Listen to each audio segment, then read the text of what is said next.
Want smooth, glowing skin? This homemade body scrub exfoliates, hydrates, and leaves your skin super soft. It's easy to make and perfect for regular use. Ingredients: 1 small bowl of coffee powder removes dead skin cells and improves blood flow. 1/4 small bowl of sugar powder gently exfoliates and smooths skin. Half small bowl of rice flour brightens and softens skin. Half small bowl of body wash cleanser while scrubbing. Half small bowl of coconut oil nourishes and hydrates skin.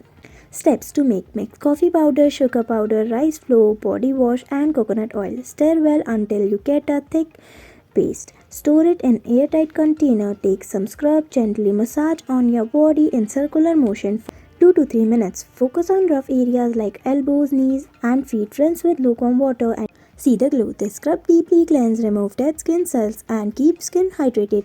Try it and let me know your results.